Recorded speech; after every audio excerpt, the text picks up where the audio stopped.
और अब मुद्दे की बात पर आते हैं। साल 1977 में 129 करोड़ रुपए से शुरू हुई थी बहुउद्देशीय स्वर्ण रेखा परियोजना। अब इस परियोजना का मकसद क्या था? जहां तक मैं समझ रहा हूं, यही मकसद होगा जो बाकी नदी घाटी परियोजनाओं का होता है। जैसा कि नाम से पता चलता है कि भाई ये बहुउद्देशीय परियोजना है, तो इसका मकसद भी बहुत सारा होगा, चूंकि ये तो बहुउद्देशीय था। पर सवाल यह है कि इस परियोजना का मकसद पूरा हुआ या नहीं। आप सोचिए कि 1977 से जो परियोजना शुरू हुई है, आज 2021 में हम उस पर चर्चा कर रहे हैं। तो सवाल यह है कि क्या यहां के विस्थापितों को अब तक इंसाफ मिल गया है या नहीं मिला है। आज बात इस परियोजना की नहीं होगी, बल्कि इस परियोजना के विस्थापितों की होगी कि क्या इन विस्थापितों को मुआवजा मिला है। हम आपको तस्वीर दिखाएंगे कि किस स्थिति में यहां के विस्थापित गांव जी रहे हैं। तस्वीरों में आप समझिए कि इन विस्थापितों का दर्द क्या है। आप समझिए कि हम उस शख्स तक पहुंचने की कोशिश कर रहे हैं जिस तक अमूमन नहीं पहुंच पाता है कोई। हम ग्राउंड जीरो से आपको तस्वीरें दिखाएंगे कि वहां पर किस स्थिति में वो लोग जी रहे हैं। आप सोचिए कि ये वो झारखंड के लोग हैं जिनके लिए ये बहुउद्देशीय परियोजना बनी, जमीन इनकी गई, पानी इनका गया, लेकिन इनको क्या मिला। ये तमाम चीजें जब आप देखेंगे, समझेंगे, तो फिर आपको लगेगा कि ना, ये तो वो लोग हैं जो ठगे गए हैं। आपको हम दिखाते हैं रिपोर्ट। पहले रिपोर्ट देखिए।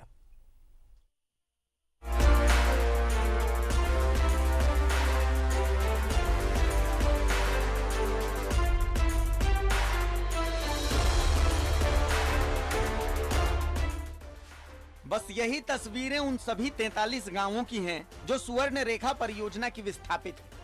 आप इन तस्वीरों से अंदाजा लगाइए कि इन 43 गांवों के सामने अस्तित्व का कैसा संकट खड़ा है।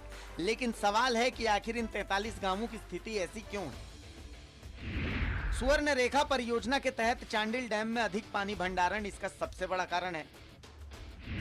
अब डैम भर जाने पर चांडिल डैम के 9 गेट खोले जा चुके हैं और आने वाले दिनों में ये और बढ़ सकता है।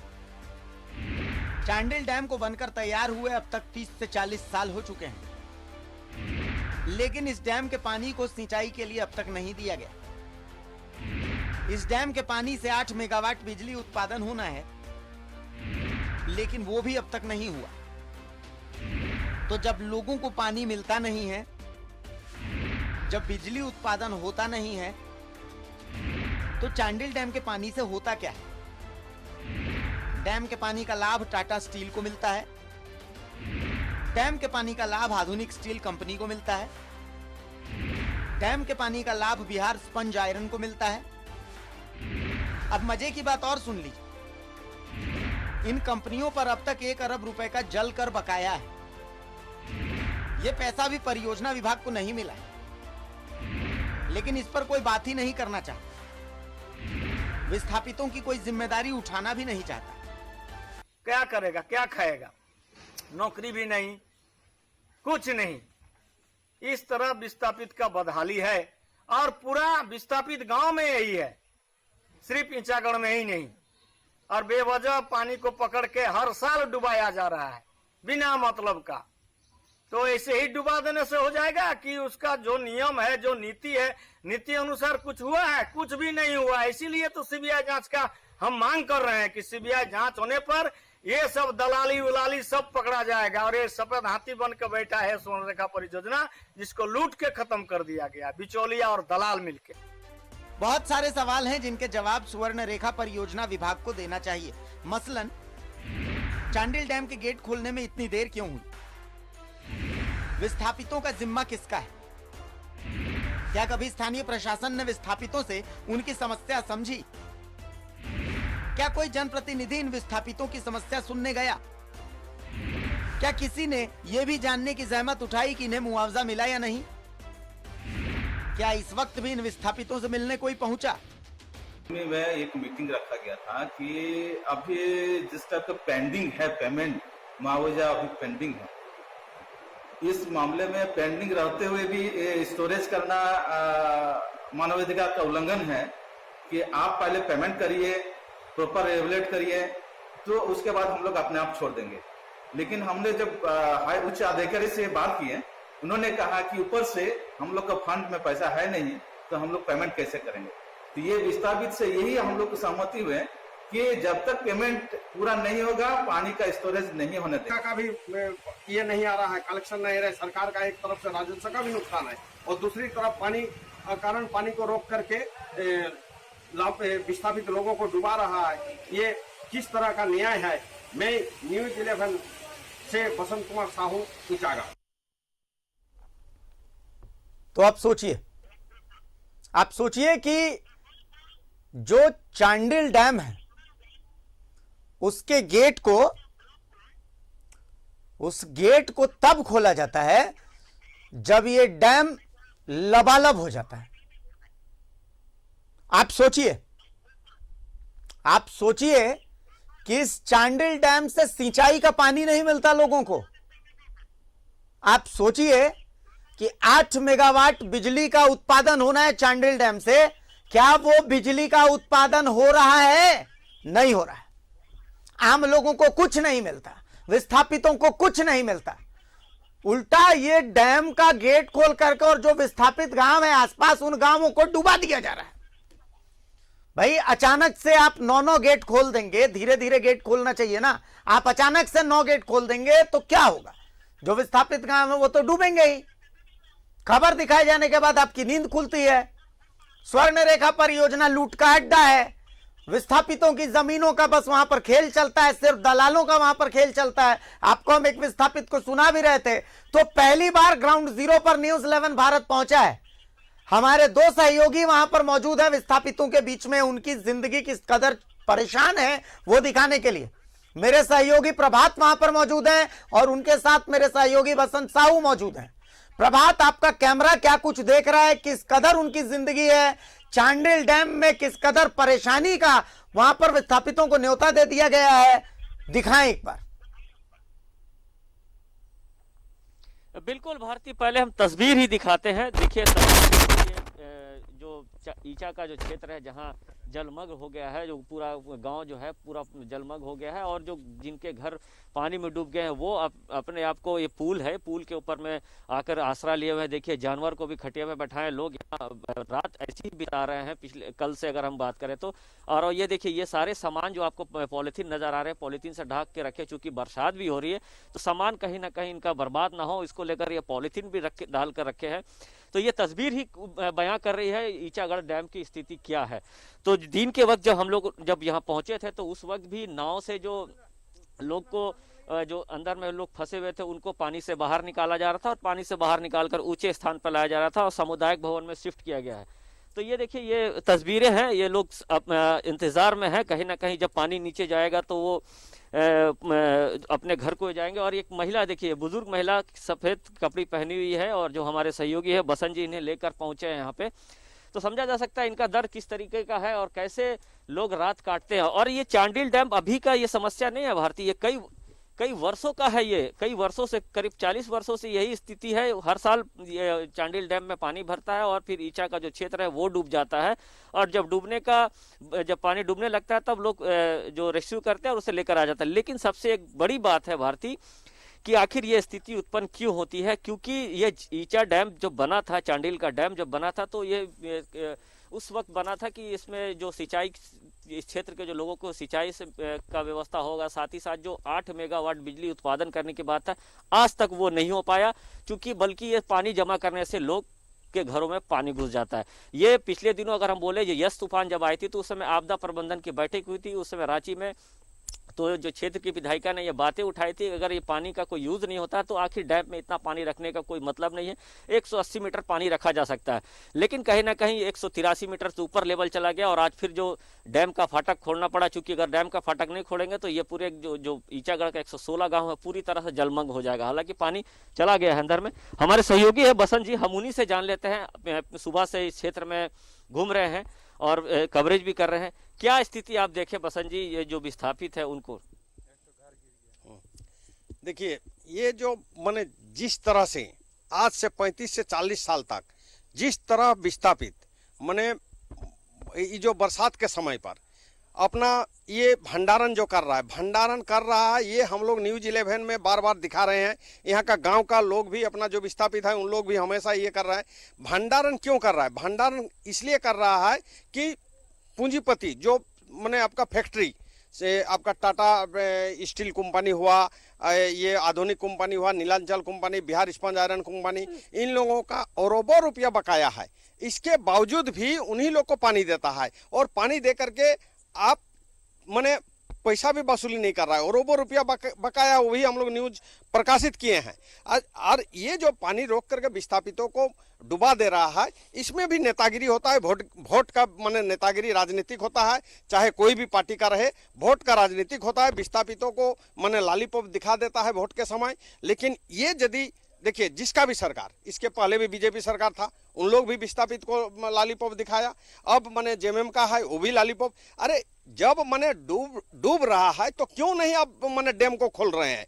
आप डैम को जब माने कल देखिए, हम लोग न्यूज चलाए हैं गांव माने अच्छा से कम आधा घंटा हम लोग का समाचार चला है, उस समय नहीं भरा हुआ था। कल हम लोग गांव आए हुए थे, गांव आकर के देखे थे कि भाई इन लोगों को ये गेट बंद नहीं होना चाहिए, लेकिन गेट को बंद कर दे रहा है। और आज हमारा देन है, न्यूज 11 का ही देन है। आज सुबह से हम कार्यपालक अभियंता के साथ हमेशा बातचीत करते थे, जो कि सुबह गेट खोला 2 ठो, उसके बाद फिर 2 ठो, और इसके करते 9 ठो गेट खोल करके रखा है। अरे भाई, जब आपको इस तरह से खोलना ही है तो पहले खोल करके रखिए। विस्थापित जो जिस तरह से दर भटक रहा है, दर्द तो होता है विस्थापितों का, इस दर्द को क्यों नहीं देख रहा है प्रशासन? और इसमें और एक चीज है, हमारा जो मुख्यमंत्री का मामा घर है, मामा घर का बगल वाला डैम है, उनको भी पता है। हमारा गुरुजी इस डैम के लिए भी आंदोलन किए हैं। आज गुरुजी हैं तो उनका माने पहचान चांडिल से भी है, और हम भी जानते हैं, उनका भी माने न्यूज हम बनाए हुए थे। उस समय हम उदित वाणी में थे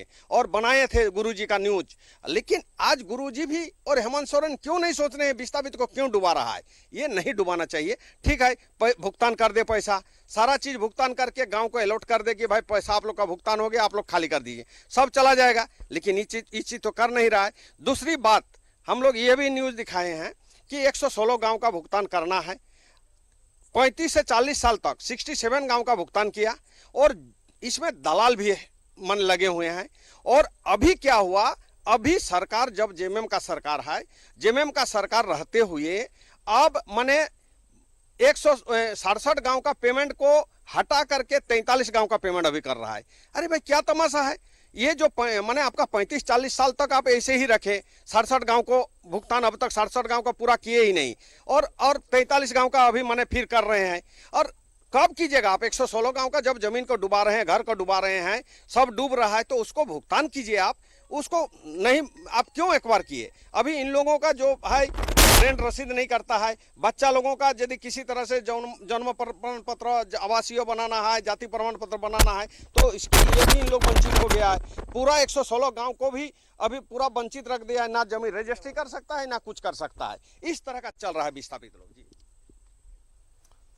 बिल्कुल बिल्कुल। देखिए, ये पॉइंट वाली इन्होंने बात कही है, और पॉइंट वाली इन्होंने बात कही है। तो भाई प्रभात, मैं ये चाहूंगा, मेरी कोशिश ये होगी प्रभात, कि बहुत पॉइंट वाली इन्होंने बात कही है, बसंत ने बहुत पॉइंट वाली बात कही है, लेकिन मैं चाहूंगा कि वहां पर जो विस्थापित मौजूद हैं, एक बार आप उनसे भी समझें कि उनकी समस्या क्या है, उनकी जिंदगी कैसे चल रही है। देखिए, सरकार एक प्रोसेस है, हम तो ये जानते हैं, सरकार एक सिस्टम है, काम जो करता है वो एक सिस्टम काम करता है। सिस्टम के ऊपर कोई भी बैठा हो, तस्वीरें बहुत ज्यादा बदलती नहीं है, मैंने हमेशा से यही चीजें देखी है। तो हमेशा सवाल जो होता है वो सिस्टम से होता है। सवाल यह है कि भाई 1977 से ये सिस्टम बना हुआ है, आज 2021 में हम इस सिस्टम की बात कर रहे हैं, तो क्या 1977 से लेकर के 2021 तक ये सिस्टम सोया हुआ था? 1 अरब रुपए का बकाया अगर कंपनियों के ऊपर है तो रात भर में ये बकाया नहीं हुआ होगा। ये एक बहुत लंबा प्रोसेस है। तो इतने लंबे प्रोसेस में जो सियासतदान है, जो उस क्षेत्र का प्रतिनिधित्व करते हैं, वो कहां थे? सवाल ये भी है कि भाई विस्थापित जो हैं, क्या बहुत सारे विस्थापित ऐसे भी हैं, मुझे ये पता चला है, जिनको मुआवजा मिल गया है, लेकिन फिर भी वो मुआवजे के बावजूद वो क्षेत्र छोड़ना नहीं चाहते। तो इसका क्या खेल है? एक बार आप वहां के लोगों से ही बात करें, शायद हमें कुछ समझ में आए। प्रभात, बिल्कुल बिल्कुल भारती, मैं यहाँ के स्थानीय लोगों से ही बात करना चाहता हूँ, लेकिन मैं एक बात बता, जो सुबह के वक्त जब मैं पहुंचा था तो यहाँ पे जो क्षेत्र के लोग थे, कहीं ना कहीं जो सिस्टम आप जो बता रहे हो, कहीं ना कहीं सिस्टम में लैप्स जरूर नजर आ रहा है। क्योंकि जिस तरीके से पिछले दिनों जब यस तूफान आया था, उस वक्त ही राज्य के मुख्यमंत्री और आपदा प्रबंधन की बैठक में साफ कर दिया गया था कि जब तक बरसात रहेगा तब तक 180 मीटर से ज्यादा पानी नहीं रखना, लेकिन फिर भी 180 मीटर पानी रखा गया। ये कहीं ना कहीं बड़ा कारण, ये सिस्टम में कहीं ना कहीं फेलियर है। जो स्थानीय लोग हैं, देखिए आप लोग पिछले कई वर्षों से यहाँ रह रहे हैं, लेकिन अब तक आप लोगों की समस्या का समाधान नहीं हो पाया। इसमें आप किसको दोषी मानते हैं? प्रशासक, जो स्थानीय जो लोग इतने दिनों तक राजनीति करते हैं, वो क्या आप मानते हैं? इसमें विधायक के इसमें जो हमारे भगना अभी बोला कि लॉलीपॉप दिखा करके हम लोग को इलेक्शन जब भी आता है तो लॉलीपॉप दिखा करके वो वोट ले लेता है, और वोट लेने के बाद वो गायब हो जाता है। और इसमें और क्या बोलेंगे फिर? आखिर लॉलीपॉप दिखाते तो आखिर आप लोग जो इतने दिनों से ये समस्या चले आ रहा है, तो आप लोग एक पूरे गांव के गांव एक मुखर होकर क्यों नहीं बात उठाते? सब विस्थापित एकजुट नहीं होकर के जब तक नहीं बोलेंगे, उसमें फिर एक आदमी क्या बोलेंगे फिर? तो फिर नेता आके डिस्टर्ब करता है, बोलता है कि चलिए हम काम करेंगे। बिल्कुल, देखिए कहीं ना कहीं जो विस्थापित है पूरे एकजुटता नहीं है, ये भी एक बातें सामने आ रही है भारती। कुछ और लोग हैं, हम उनसे जान लेते हैं कि आप आइए इधर जरा। आप इतने वर्षों से इस क्षेत्र में रह रहे हैं, आप किसको क्या मानते हैं, क्यों, आखिर क्या कारण है कि हर वर्ष इस तरह की स्थिति उत्पन्न हो जाती है? सर पेमेंट कुछ हुआ नहीं, घर डूब जा रहा है सब मेरा।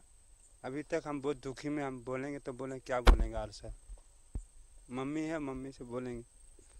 क्या लगता है, क्या कहाँ पे लैप्सेस है? सर ये जो है ये विस्थापित में जितना दिन से डूबी हुआ है, हम लोग को एरिया एक तो राजधानी था ईचागढ़ का, वो भी खत्म कर दिया, जो भी था खत्म कर दिया। हम लोग साला घर से बेघर होके कहाँ से कहाँ कमा के अपना बाल बच्चा को पोस के, अपना बाल बच्चा को खिला के ये राजधानी छोड़ के आज हम लोग को कुछ नहीं है। साला बेकारी आज खाने से कर नहीं मिल रहा, ना विस्थापित का कुछ हम लोग को उपाय हो रहा है। अरे ये उपाय नहीं हो रहा है, इसीलिए नेता भी सही नहीं है हम लोग का देश में।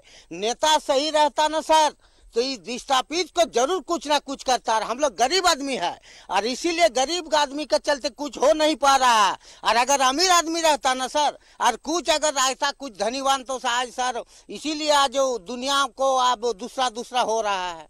अभी बोलने से ऑफिसर लोग बोलेगा काहे कि क्या कुछ कर रहा है, क्या हो रहा है घटना। दिल का जो होता है ना, इंसान को बहुत गुस्सा होता है। लेकिन आज हम लोग जो ईचागढ़ विधानसभा में जितना आदमी गरीब, अब आके सरकार सब देख ले कि क्या हो रहा है गांव का। अरे अगर रईस आदमी रहेगा, गांव का क्या हो रहा है, नहीं तो क्या से क्या हो जाएगा। लेकिन हम लोग गरीब आदमी है सर, वो गांव की अब तस्वीरें बाल आप दिखा बच्चा को सकते हैं। देखिएगा अंधेरे में मुझे सर, लग नहीं कि रहा आप कि हम क्या कुछ बहुत कीजिएगा, ज्यादा दिखा इसीलिए पाएंगे बहुत दर्शकों को। परेशान है। इसमें लेकिन हम क्या लोग बहुत कोशिश कर सकते शर्मिंदा हैं, गांव की क्या स्थिति है, थोड़ी तस्वीरें अगर हम दर्शकों को दिखा सकें तो? बिल्कुल बिल्कुल बिल्कुल बिल्कुल बिल्कुल बिल्कुल बिल्कुल दिखाना चाहता हूँ। थोड़ा सा इधर आप लोग इधर आ जाए, देखिए थोड़ा सा उधर चले जाए, आप थोड़ा उधर चले, मैं दिखाना चाहता हूँ। देखिए ये किस तरीके से गांव तो पूरा जलमग्न हो गया है भारती। और यहाँ लोग जो हैं वो अपने सामान को निकालकर बाहर रखे हुए हैं, और निश्चित है जो बरसात का समय है, जो प्लास्टिक डालकर रखे हैं। और ये प्लास्टिक में उनके घर का सामान है क्या? क्योंकि अंधेरा है, क्योंकि ये बिल्कुल ये देखिए कोशिश कर रहे हैं, ये घरों का सामान है। अब देखिए ये घरों का सामान है, पंखा है, बैग्स है, ये सारे सामान निकालकर ये लोग जो पीछे का क्षेत्र है वो दिखा नहीं पा रहे हैं, क्योंकि हम वहां तक पहुंच नहीं पाएंगे, क्योंकि पानी भी और काफी अंधेरा है। और न्यूज 11 भारत जो पहला ऐसा चैनल है जो ग्राउंड जीरो से रात के 9 बजे के बाद यहाँ पहुंचा है, इनकी समस्याओं का समाधान करने की कोशिश किया जा रहा है, ताकि रात में ये खाना ईचागढ़ के पिछले कई बात बिल्कुल देखिए भारतीय, अब खाने की व्यवस्था तो जो दोपहर के वक्त जब हम पहुंचे थे यहाँ पे, तो जो क्षेत्र के जो वीडियो थे और जो एसडीओ साहब थे, उन्होंने कहा कि जो विस्थापित हैं, जो बाहर के लोग जहाँ आके बैठे हुए, उनके लिए खाने की व्यवस्था की गई, और सामुदायिक भवन में उन लोगों को ठहरने की व्यवस्था की गई। बहुत सारे लोग सामुदायिक भवन में भी गए हैं, लेकिन जो नहीं गए हैं वो अपनी सामान की रक्षा कर रहे हैं। हम उन्हीं से जान लेते हैं, आप लोगों के खाने की व्यवस्था क्या की है? खाने का खिचड़ी का व्यवस्था किया था, खिचड़ी बनाया था अभी रात में अभी खिचड़ी बनाया था। 2-10 आदमी जो खाया है खिचड़ी। किसके द्वारा दिया गया था? वो वाला तो किसके द्वारा दिया गया था, देखिए भारती, जैसे ये बता रहे हैं यहीं के हैं, इनका कहना है कि जो खिचड़ी की व्यवस्था की गई थी और खिचड़ी दी जाती, लेकिन खाने से सबसे ज्यादा इनकी सामान की रक्षा की है, क्योंकि पानी में पूरा घर डूब चुका है। बरसात भी हो रही है, हालांकि बरसात अभी नहीं हो रही है, लेकिन कहीं ना कहीं ये पिछले कई वर्षों से यही स्थिति हर बार देखने को मिलता है जब बरसात के दिनों में यह स्थिति उत्पन्न हो जाती है। और ये जो बसंत जी ने जैसे बताया कि कई ऐसे राजनीतिक दल यहाँ की विधायक रहे हैं, चाहे कई ऐसी सरकारें रहे हैं, सब सरकार ने ये वादा किया है, लेकिन हम ये कह सकते हैं कि जो स्थिति जो दिख रही है वो कहीं ना कहीं एक तरह से कहें जो सिस्टम आपने कहा, कहीं ना कहीं सिस्टम इसमें फेल नजर आ रहा है। क्योंकि इसलिए मैं ये बताना चाह रहा हूँ कि सुबह के वक्त जब अभियंता थे उनको ये साफ कहा जा रहा था, जो क्षेत्र के लोग थे, जो क्षेत्र के विधायिका थी, वो साफ ये बात कह रही थी कि जब ये कह दिया गया था कि 180 मीटर से ज्यादा पानी नहीं रखना है, तो वो पानी क्यों आखिर प्रिजर्व किया गया, क्यों प्रिजर्व किया गया। लेकिन कहीं ना कहीं ये सिस्टम का फेलियर, अगर सिस्टम पहले से अगर पानी को छोड़ दिया रहता तो आज ये स्थिति उत्पन्न नहीं होती। अगर जिस तरीके से बरसात के दिनों में बरसात, क्योंकि सबसे बड़ी बात है पानी का कोई यूज नहीं होता। अगर पानी का अगर कोई यूज होता तो हम कह सकते थे कि पानी का यूज हो रहा है तो चलिए ठीक है, थोड़ा पानी रखा जा सकता है, लेकिन पानी का यूज नहीं है। बिजली की जो उत्पादन होना था वो भी बंद पड़ा हुआ है। मतलब तो कहीं ना कहीं स्थिति है, मुझे तो दिख रहा है प्रभात, हालांकि अंधेरा है, बहुत ज्यादा कुछ दिख नहीं रहा, लेकिन मुझे जो अंदाजा है कि मतलब एक घर से दूसरे घर भी जाना है तो आपको नाव में ही जाना है या तैर के जाना है, और तो कोई व्यवस्था है नहीं। मतलब घरों में भी ये स्थिति है ना? बिल्कुल बिल्कुल बिल्कुल भारतीय स्थिति वही है, क्योंकि आप मैं जब सुबह के वक्त जब यहाँ पहुंचा था तो ये जो पानी का जो आपको अगर नाव दिख रहा होगा, कोशिश करते हैं सहयोगी कहने का डोंगा है, डोंगा से लोग उस पार जा रहे हैं जहां, और वहां से अपने सामान को निकालकर अभी भी डोंगा चल रहा है। लेकिन इसके पीछे एक स्कूल भी है, बड़ा सा स्कूल है, वो स्कूल पूरा अगर कहें तो आधा पूरा डूब चुका है। और हालांकि अभी इस क्लासेस नहीं चालू है, सोमवार से शायद 9, 10, 11 की क्लासेस शुरू होगी, लेकिन जो स्कूल भी था वो पूरी तरह से जलमग्न हो गया है। तो हम ये कहें कि जो स्थिति इन लोग देख रहे हैं, भगवान ना करे दूसरे को देखना पड़े, क्योंकि रात के वक्त और इसके अगल बगल मैं जहां खड़ा हूं, अगल बगल दोनों साइड पानी है। चूंकि मैं पुल पे खड़ा हूं इसलिए पता नहीं चल पा रहा, लेकिन दोनों साइड पूरा लबालब पानी है। चांडिल डैम का जो पानी है, ईचा का पानी है, पूरा लबालब भर रहा है। और इसमें जो चांडिल डैम में जो 2 नदियों का पानी आता है, स्वर्णरेखा और करकई नदी का पानी आता है, और रांची से कई ऐसे डैम भी खोले गए, उसकी भी पानी इसी डैम में आके जमा होता है। यही कारण है जो इतना भयावह स्थिति हो गया। जैसे स्थानीय लोग बता रहे हैं कि 10 साल पहले, 10 साल से ज्यादा हो गया ऐसी स्थिति यहाँ पे नहीं बनी थी। ठीक है, चांडिल डैम में पानी आता था, थोड़ी बढ़ती थी पानी, 2-4 घरों में पानी जाता था, लेकिन इस बार काफी भयावह स्थिति है, क्योंकि लगातार यस तूफान के बाद से बरसात हो रही है। कई राज्यों के डैम खोले जा रहे हैं जो कहीं ना कहीं इन क्षेत्रों में प्रभावित करता है। और एक चीज मैं बताना चाहता हूँ अपनी दर्शकों को भारती, कि ये जो चांडिल डैम का 9 फाटक खोलने की वजह से जो शहरी क्षेत्र, जमशेदपुर का शहरी क्षेत्र है, निश्चित है अभी का वक्त मैं बता दूं कि डेंजर लेवल से ऊपर पानी बह रहा है। और जो नीचे का क्षेत्र, जो कदमा, बागबेड़ा या फिर बिरसा नगर, इन क्षेत्रों में पानी रात तक निश्चित है कि घरों में प्रवेश कर जाएगा, क्योंकि जितना पानी छोड़ा जा रहा है, 9 डैम का 4.5 मीटर डैम को खोला गया, और पानी का बहाव विजुअल में आपको साफ नजर आ रहा हो क्या स्थिति है। तो यही लोग मॉनिटरिंग कर रहे थे कि अगर फाटक खोल दिया जाएगा, ज्यादा पानी का बहाव होगा तो शहरी क्षेत्र में पानी जाने की संभावना है। क्योंकि चांडिल जो उड़ीसा का डैम का फाटक भी खोला गया है, और चांडिल का 9 फाटक खोलने से दोनों पानी दुम्हानी में जाकर मिलती है, और उसके बाद उसका रौद्र रूप देखने को मिलता है। तो हम ये जरूर कह सकते हैं कि प्रभात मैं रोक रहा हूं आपको, और राज के प्रभात मैं रोक रहा हूं आपको, चूंकि मैं अभी वापस हम तस्वीरें दिखाएंगे। मैं आपसे रिक्वेस्ट भी करूंगा कि अभी कुछ और हम लोगों से बातचीत करेंगे, बसंत साहू से भी हम बातचीत करेंगे, प्रभात हमें कुछ और तस्वीरें भी दिखाएंगे, ये तमाम चीजें होंगी। ब्रेक के बाद एक बार फिर स्वागत है आपका। डंके की चोट पर जो कहूंगा सच कहूंगा, और डंके की चोट पर कहूंगा। देखिए, अभी चूंकि रात का वक्त है तो सहयोगी प्रभात की भी मजबूरी है, बसंत साहू की भी मजबूरी है कि बहुत ज्यादा तस्वीरें आपको दिखा नहीं पा रहे हैं। लेकिन दिन में जब प्रभात इसी विस्थापित क्षेत्र में पहुंचे थे, ईचागढ़ डैम के क्षेत्र में पहुंचे थे, तो वहां की तस्वीरें क्या कह रही थी प्रभात की इस रिपोर्ट में आप देख लीजिए। उसके बाद हम ग्राउंड जीरो पर चलते हैं। सबसे पहले दिन की तस्वीरें दिखाइए भाई। नदी है या स्वर्णरेखा नदी में भी पानी का जल स्तर बढ़ गया है, और ये पानी आकर चांडिल डैम में जमा होता है। और चांडिल डैम का भी जल स्तर काफी बढ़ गया, 180 मीटर रख रहा है, जबकि 183 मीटर पानी हो गया। इसकी वजह से ईचागढ़ का क्षेत्र है, जो ईचागढ़ के 116 गांव जलमग्न हो। चांडिल का जो डैम प्रशासक है वो कहीं ना कहीं इसका कसूरवार है जो गांव वाले बोल रहे हैं कि हर बार पानी का जल स्तर बढ़ता, चूंकि ये पानी का कोई यूज़ नहीं होता, ना ही ये पानी का यूज़ सिंचाई के लिए की जाती है, ना ही बिजली उत्पादन में, चूंकि हम लोग को 116 गांव जलमग्न हो गया है और हम लोग को दिक्कत है, इसीलिए हम लोग को पूरा पेमेंट नहीं किया गया है। और जो खाने पीने की सामान की व्यवस्था की गई ताकि जो बाढ़ में जो डूबे लोग हैं उनको दिक्कतों का सामना ना करना पड़े, साथ ही साथ मेडिकल की भी सुविधा दी जा रही है। आकलन करके हम लोग विभाग के भेजेंगे, जो भी क्षतिपूर्ति हुआ है उसका आकलन करके हम लोग विभाग को भेजेंगे। आपदा प्रबंधन विभाग के द्वारा उसका स्वीकृति मिलने के बाद मिलेगा इन लोग को।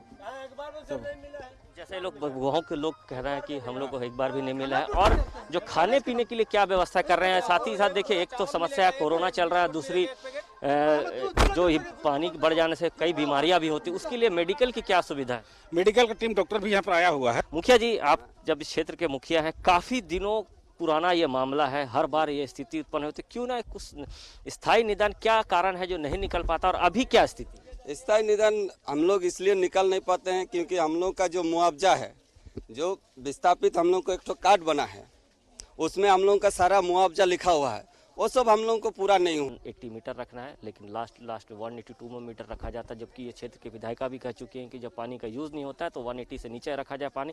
अगर 180 से नीचे रहेगा तो निश्चित है ये गाँव में पानी नहीं जाएगा।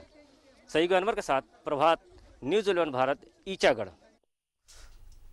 तो भाई ये ईचागढ़ की तस्वीरें थी, वहां पर बातचीत हुई कि किस तरीके से राहत वगैरह पहुंचाई जा रही है।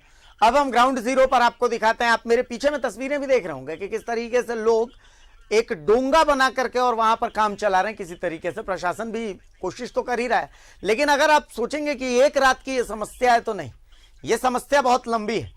देखिए, ये समस्या को न जेएमएम के चश्मे से देखिए, ना बीजेपी के चश्मे से देखिए, ना कांग्रेस के चश्मे से देखिए, ना आरजेडी के चश्मे से देखिए, और ना आजसू के चश्मे से देखिए।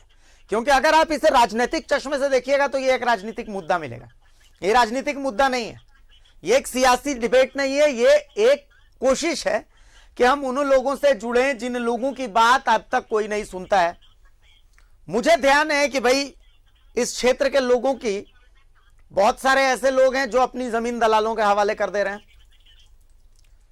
बहुत सारे ऐसे लोग हैं जिनको मुआवजा मिल चुका है फिर भी वो जगह छोड़ने को तैयार नहीं है। बहुत सारे लोग हैं जो जिद पे अड़े कि नहीं, हमारी जमीन है, हम तो यहां से नहीं छोड़ेंगे। मैं समझ सकता हूं, उनका भी प्रेम है। बहुत सारे ऐसे लोग हैं जिनके नाम से मुआवजा है, लेकिन मुआवजा उनको मिलने की जगह दलालों ने उठा लिया है। यह भी कहानी है वहां पर। अब प्रशासन के हिसाब से तो उनको मुआवजा मिल चुका है, लेकिन असल में उनको मुआवजा मिला नहीं है। तो बहुत सारी कहानियां इन विस्थापित क्षेत्रों में जब आप जाएंगे तो आपको बहुत सारी तस्वीरें देखने को मिलेंगी। तो असल में दिक्कत क्या है? दिक्कत उस सिस्टम में है जो वहां काम कर रहा है। हम इस वक्त में जब वो परेशानी में तब तो इसकी बात करते हैं, लेकिन उस वक्त में जब इनकी जिंदगी ठीक चल रही होती, इन्हें लगता है कि हाँ वो वहां पर आराम से जी रहे हैं, उस वक्त में इनकी सोच वहां तक नहीं जा पाती कि भाई फिर से बरसात आएगी, और हमारी भी सोच नहीं जा पाती कि भाई फिर से बरसात आएगी, फिर से हमें इनकी परेशानी दिखानी पड़ेगी। मैं सीधा रुख कर रहा हूं प्रभात का। प्रभात, बसंत भी आपके साथ है। बसंत लंबे समय से मुझे इस क्षेत्र के बारे में खबरें भेजते रहे। कई घोटालों की खबर हमने इसी क्षेत्र से दिखाई है, कई दलालों की खबर हमने इसी क्षेत्र से दिखाई है। सबसे जो बड़ी समस्या मुझे नजर आती है इस क्षेत्र में वो है दलाली प्रथा। इतने सारे बिचौलिए आपको यहां पर मिल जाएंगे। सबसे मतलब बसंत और प्रभात, सवाल यहां पर सत्ता का नहीं है, सत्ता के शीर्ष पर कौन बैठा है सवाल उसका नहीं है। सवाल इसका है कि सिस्टम जो है वो सिस्टम कभी इनकी मदद नहीं कर पाता। प्रभात। हाँ बिल्कुल, मैं सीधा बसंत जी से ही जुड़ता हूँ। आपने सही कहा कि ये जो सिस्टम है, सिस्टम में कहीं ना कहीं ये है। देखिए, भारती जी का सवाल है कि कहीं ना कहीं ये सिस्टम जो है वो प्रॉपर काम नहीं करता। जब पानी आती है तो लोग की आवाज़ें हम बंद कर दिखाते हैं, लेकिन फिर से वही स्थिति होती है। तो कहाँ ये लैप्सेस नज़र आता है आपको? काफ़ी दिनों से आप इस क्षेत्र के पत्रकारिता कर रहे हैं। जी देखिए, इसको जो चीज़ है ना, ये हमारा जो सिंचाई विभाग का पदाधिकारी जो भी है, कार्यपालक अभियंता हो या आपका अधीक्षण अभियंता जो या पुनर्वास पदाधिकारी, इन लोग माने जो सिंचाई विभाग का जो सचिव होते हैं उनको ठीक से अच्छा से माने इन लोग ब्रेक नहीं कर पाता है और समझा नहीं पाता है, क्योंकि सचिव जो होता है सचिव के सामने इन लोग किसी भी प्रकार का कुछ चीज को जाकर के सीधे सीधे नहीं रखता है, जिसके कारण ये हो रहा है। और सचिव कभी आता नहीं है, और सचिव जब भी आता है बारिश के बाद आता है, जिसके कारण ये परेशानी हो रहा है। जी, बिचौलिए भी काम करते हैं। जी जी, इसमें तो ये जो पानी रोकने का बिचौलिया काम नहीं है, ये इसमें जहां तक खेला बेला जो देखा जा रहा है कि अरबों रुपया जो फैक्ट्री लोगों का बकाया है, जिस तरह से अभी तक अरबों रुपया का जो बकाया रखा है, और फैक्ट्री क्या किया, सब फैक्ट्री एक एक ठो मैंने आपका उच्च न्यायालय में अपना रिट फाइल करके चुपचाप रख दिया। 2012-13 से अब तक उस रिट को इन लोग क्यों नहीं खोल रहा, ये बहुत बड़ी राज है। क्योंकि हो सकता है कि कहीं न कहीं कुछ पदाधिकारी लोगों को कंपनी की तरफ से कुछ एक ठो माने नजराना पहुंच जाता है, जिसके कारण अरबों रुपया जो बकाया है 2012-13 से, ये पैसा भी यदि आ जाता और यदि विस्थापितों को भुगतान कर देता तो हमको लगता है कि 116 गांव जो भी विस्थापित है सबका भुगतान हो जाता है। जी बिल्कुल भारती, देखिए बहुत बड़ी बात इन्होंने कहा, कहीं ना कहीं जो सिस्टम हम बता रहे हैं वो सिस्टम कहीं ना कहीं लैप्स कर रहा है, क्योंकि कई ऐसे कंपनियां हैं जिसके अरबों रुपया बकाया, जैसे बसंत जी बता रहे हैं, और जो कंपनियां हैं वो एक PIL दर्ज करके हाई कोर्ट में छोड़ दिया। और कहीं ना कहीं जो पूरे जो स्वर्णरेखा का जो पूरा सिस्टम है, चाहे वो सचिव लेवल बोले, चाहे अभियंता बोले, चाहे कनीय अभियंता बोले, ये सारे कहीं ना कहीं इसमें मिली भगत है। हम इसलिए कह सकते हैं क्योंकि जब पैसे मांगने की बात आती है तो वो लोग शांत हो जाते हैं, क्योंकि सिस्टम ही काम करेगा तभी जाकर, जैसे इन्होंने बताया कि अगर पैसे की उगाही अगर उनसे जब लिया जाएगा जो बकाया है, तो निश्चित है जो समस्या उत्पन्न हो रही है, जो विस्थापितों को पैसा देने की या विस्थापितों को पैसा देकर शिफ्ट करने की, वो समस्या उत्पन्न नहीं होगी। लेकिन कहीं ना कहीं पूरा सिस्टम जो है वो कहीं ना कहीं हम कह सकते हैं कि पूरी तरह से लैब्स है, और यही सिस्टम ही यहाँ इस क्षेत्र में काम करता है। और सिस्टम में जो बड़े पदाधिकारी हैं वो तो माला माल होते हैं, लेकिन इन गरीबों का सुनने वाला कोई नहीं है। जी भारती, बिल्कुल, वहां पर आपके साथ लोग भी मौजूद हैं। प्रभात, मैं एक बार चाहूंगा आपसे कि इन लोगों को क्या लगता है, दिक्कत कहां पर है, इन लोगों से एक बार समझने की कोशिश कीजिए ना। बिल्कुल बिल्कुल, देखिए हम ये जानना चाह रहे हैं कि आप लोग कई वर्षों से ये स्थिति उत्पन्न देखते हैं, आपको क्या लगता है कि दिक्कत कहाँ पे है, आखिर क्या वजह है जो इस तरीके से हर बार स्थिति उत्पन्न होती है? दिक्कत आपको आपके नजरिए से क्या लगता है? दिक्कत है यहाँ पे, दिक्कत है यहाँ पे, मतलब क्या, यहाँ कोई विस्थापित का मतलब कोई नहीं है, कोई देखभाल नहीं करने आता है यहाँ पे। आज हम लोग यहाँ डूब गए हैं पूरा तरह से, लेकिन अभी तक कोई नेता प्रशासन कोई अभी तक आया नहीं है। हम लोग को कुछ नहीं, पानी तक पीने का नहीं है यहाँ पे। पूरा हम लोग मतलब क्या बोले, सुबह से कुछ खाए नहीं है अभी तक, कुछ नहीं, यहाँ पे कोई नहीं देखने के लिए अभी तक आया हम लोगों को। देखिए भारती, जैसे इनका कहना है कि अब तक कोई देखने नहीं आया, लेकिन कहीं ना कहीं दिक्कत है, पीने के पानी के लिए भी दिक्कत है। क्या मानते, कहाँ लैप्स हो जा रही है, ऐसी स्थिति उत्पन्न होती है? ऐसी स्थिति में हम सरकार को ही दोषी मानते हैं, और इससे कोई सुवर्णरेखा प्रोजेक्ट का जो चाहे लोग डायरेक्ट विस्थापित को कोई मुआवजा नहीं दे रहे हैं, बिचौलियों द्वारा पहुंच रहे हैं उनके पास, चाहे विकास पुस्तिका बने, चाहे उसके लोग मुआवजा दें, बिचौलिया द्वारा विकास इस विस्थापित के यहाँ पहुंच रहे हैं। और इससे ज़्यादा सरकार करप्ट है, सरकार ध्यान नहीं देते हैं। हम लोग आज 40 साल से इस स्थिति में गुजर रहे हैं। हम लोग का कहीं बाहर जाके राशन कार्ड भी नहीं बना है। देखिए सिस्टम कहीं ना कहीं करप्ट है, जैसा इनका कहना है कि सरकार भी कहीं ना कहीं इसमें ध्यान नहीं दे रही है। लेकिन सरकार का जो काम है वो करती, सरकार अफसर पर ही अपनी बात को रख सकता है, लेकिन अफसर कहीं ना कहीं फेल है। इसी यही कारण है जो स्थिति हर बार यहाँ उत्पन्न होती है। जैसे इन्होंने कहा कि बिचौलिए भी कहीं ना कहीं जो विस्थापितों का पैसे का लेन देन है तो उसमें बिचौलिए भी काम करते हैं, तो ये भी बहुत बड़ा फैक्टर है। लेकिन सरकार को इस ओर ध्यान देने की जरूरत है। जो बिचौलिए हैं, जो सरकार में बैठे पदाधिकारी है, सचिव लेवल के पदाधिकारी है, चाहे कनीय अभियंता हो चाहे प्रशासक हो, इनको ठोस कदम उठाना होगा ताकि ये जो हर बार की जो स्थिति उत्पन्न होती है वो उत्पन्न ना हो। और ये जो लोग हाहाकार मचाते हैं पानी चांडिल डैम का, सबसे बड़ी बात भारती कि अगर चांडिल डैम बना सिंचाई के लिए बना, सिंचाई में कोई यूज नहीं हो रहा, बड़े बड़े पूंजीपतियों को पानी जाता है जो कई अरबों रुपया के बकाया, जैसे हमारे सहयोगी बता रहे थे, ना ही बिजली उत्पादन होता।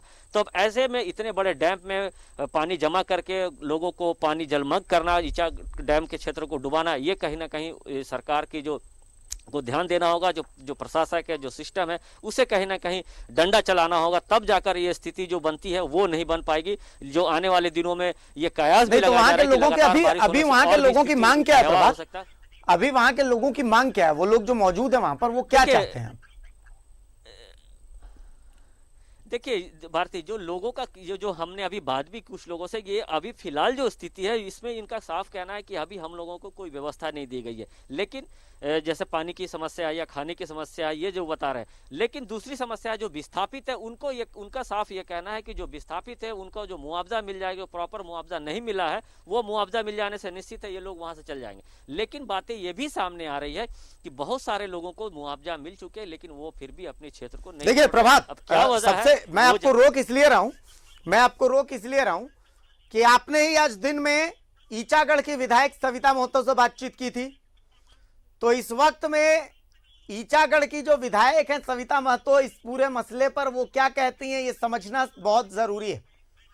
क्योंकि अगर आप दोष दे रहे हैं भाई स्थानीय प्रशासन को, स्थानीय विधायक को आप जब कटघरे में खड़ा कर रहे हैं, तो आपको यह भी सुनना बेहद जरूरी है कि उनकी समस्या क्या है, वो क्या कह रही हैं। तो एक बार वही बातचीत हम दर्शकों को सुनाते हैं जिस बातचीत में आपने और सविता महतो ने बातचीत की है इस मुद्दे को लेकर के। तो भाई वो बातचीत दिखाइए जो हमारे सहयोगी प्रभात ने ईचागढ़ के विधायक सविता महतो से की थी, दिखाइए वो बातचीत। ये बारिश से पूरा जनजीवन अस्त व्यस्त हो गया है। लगातार बारिश होने के कारण से चांडिल डैम भी पूरी तरह से भर गया है और पिछले दिनों जो पानी का बहाव था वो धीरे धीरे थोड़ा कम हुआ था, लेकिन पिछले 2 दिनों से लगातार बारिश हो रही है, उसके चलते पूरा चांडिल डैम का पानी भर गया है और जो ईचागढ़ का क्षेत्र है वो जलमग्न हो गया है, कई घरों में पानी घुस गया है। और आपको पहले फिर से एक बार दृश्य दिखाना चाहते हैं। ये देखिए, ये डैम का दृश्य है, आप समझ सकते हैं कि ये देखिए अभी ये 4.5 मीटर का डैम का जल स्तर खोला गया है, डैम का फाटक खोला गया है और पानी का बहाव सब समझ सकते हैं कि कितना पानी का बहाव है। ये खड़खाई नदी में जाके मिल रहा है। चूँकि धीरे धीरे फाटक खोला जा रहा है, इसलिए अगर एक बैग फाटक खोल देने से जो शहरी क्षेत्र है, जो जमशेदपुर का शहरी क्षेत्र का जो निचले इलाका है, उन क्षेत्रों में भी पानी जाने की संभावना रहती। इसको देखते हुए जो डैम प्रशासक है वो धीरे धीरे फाटक खोला जा रहा है। हमारे साथ क्षेत्र की विधायिका है। ये तो कहीं ना कहीं लापरवाही है। जो अभी बरसात का सीजन है और इतना पानी रखने से और ज़्यादा बारिश होगा। ये जैसे ही बारिश होता है उतना रांची का डैम खोले जाते हैं, उसमें और दिक्कत सीधी पानी इस डैम में आती है। और उधर उड़ीसा का भी पानी आ रहा तो जमशेदपुर में इधर ज़्यादा गेट खोलने नहीं देते। इसलिए इसको देखते हुए अगर कम पानी रखे थे तो आज ये नौबत नहीं आता।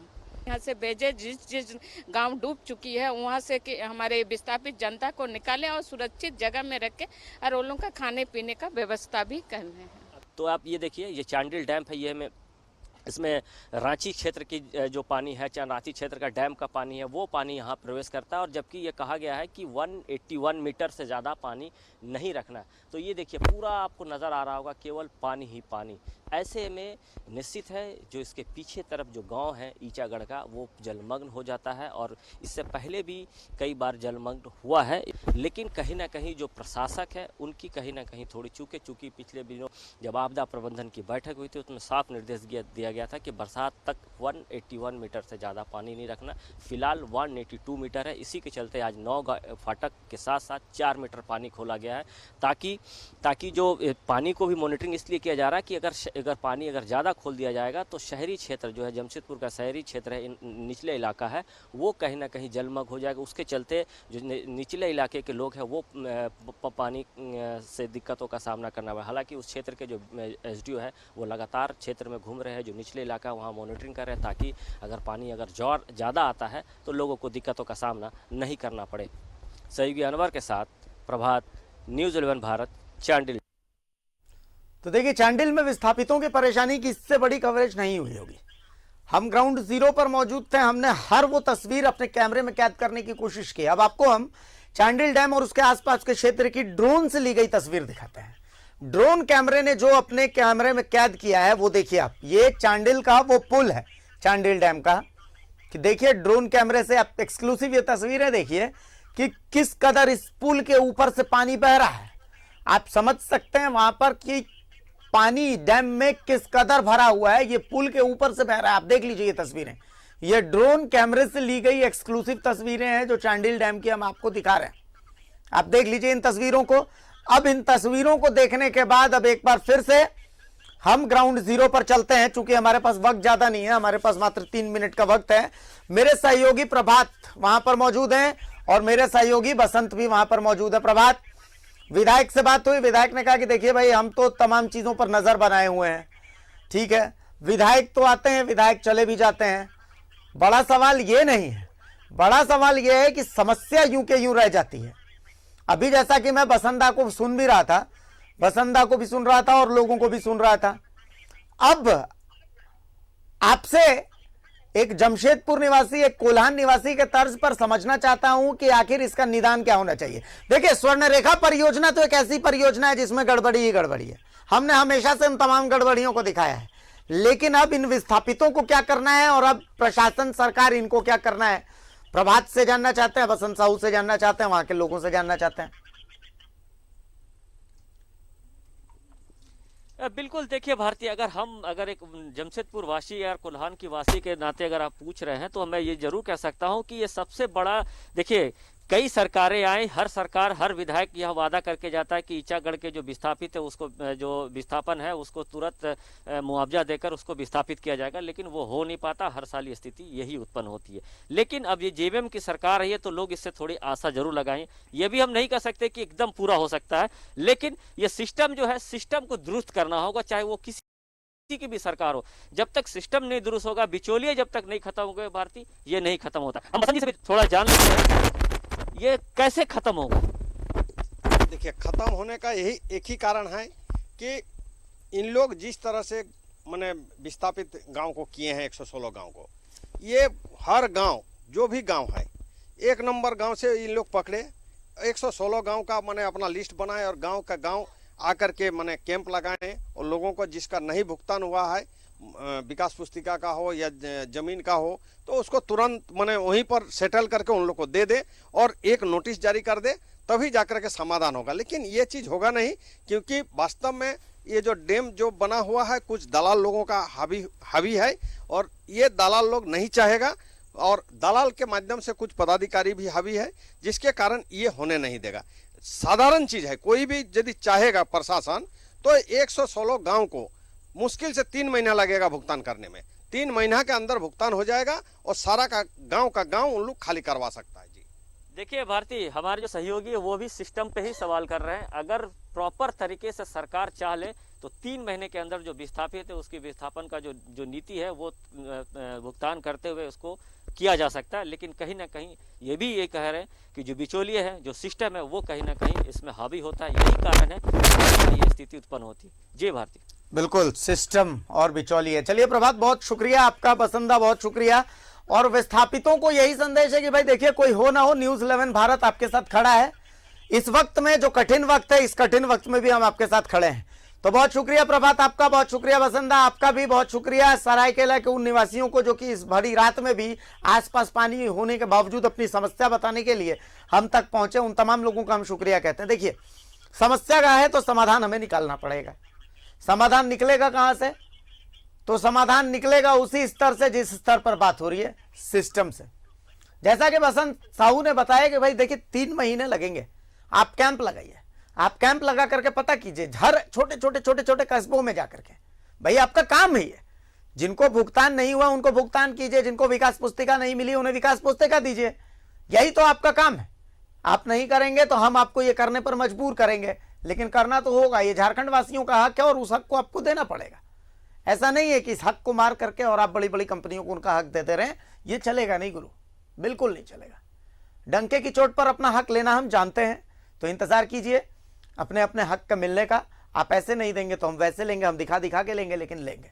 डंके की चोट में हम ऐसे मुद्दों को छूने की कोशिश करते हैं जो आपसे जुड़े होते हैं, फिर ऐसे ही मुद्दों को हम छुएंगे। लेकिन फिलहाल मुझे इजाजत दीजिए।